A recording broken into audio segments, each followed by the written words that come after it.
This is my new 1920s era Turner hay press.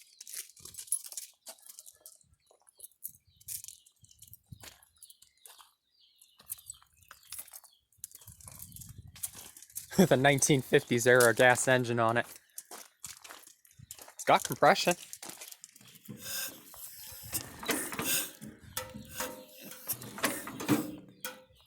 I just need to work on the carburetor. Carburetor and magneto. I wasn't getting a spark. As you can see, the reason I need to work on the carburetor is it did not have the linkage that I had seen in other photos that goes between here, so I got something temporary on it to see if I can get this thing started once. I think that the capacitor in the magneto might be what's bad, and which is why it's not functioning. However, there's like hardly any wear on these teeth. I'm going to be using this bad boy to actually bale hay with. We're also getting a hay lift, and got my hay cutters that need worked on. 1920s Turner Manufacturing Company, Statesville, North Carolina.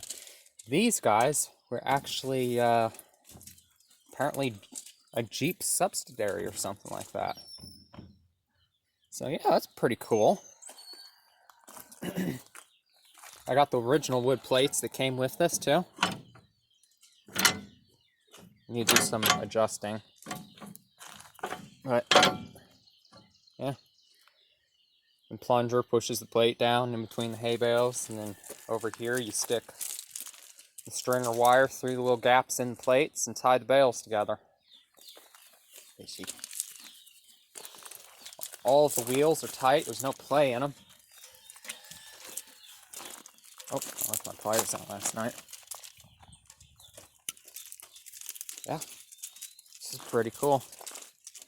I can't wait to actually use it.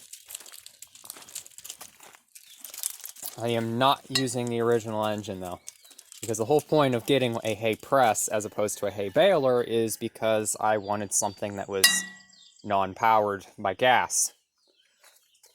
So I'm going to keep the engine. I'll keep it in its mounts for if I take it to tractor shows. However, here at the house, when I'm actually using this thing for pressing hay, I'm going to have an electric motor on here. So it's either that or having a team of like 6 horses to pull a hay baler with a fork cart. That's ground-driven PTO kind. I replaced all the grease zerks on here. And I mean, even the main gears have absolutely no wear whatsoever on them.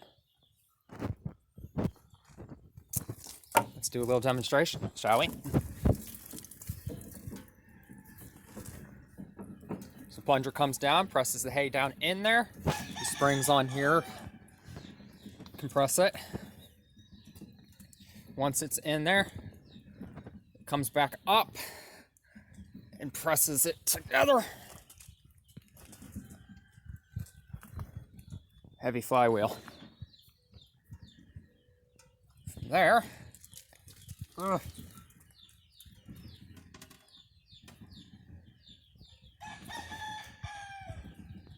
pushes the wood block past those 2 latches and help compress it.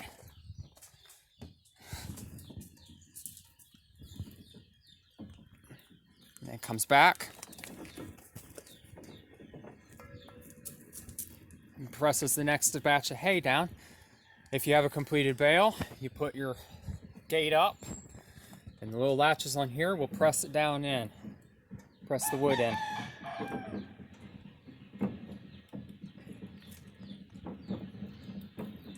I do need to replace the wood blocks down in there, the wear blocks. It's probably why it's so hard to spin right now, is because it's a little wet. Replace it with that plastic lumber.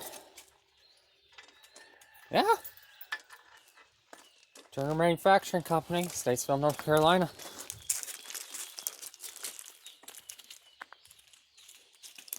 £1,000.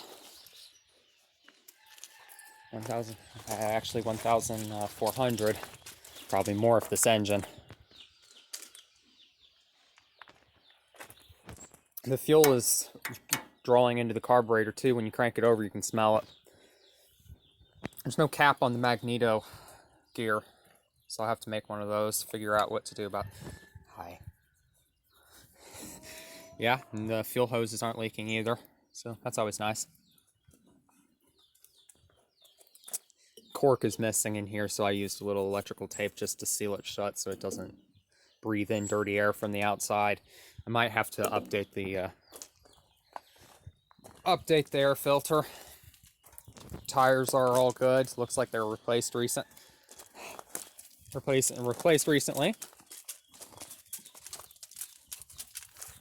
It was originally orange, because you can go down in here and see the orange color compared to the red. However, this thing is just completely immaculate. It must have been on display somewhere. Not even outside in the weather. I'm gonna have to get a big tarp for this thing covered up. Hi, buddy. Hey, buddy. So yeah, pretty cool.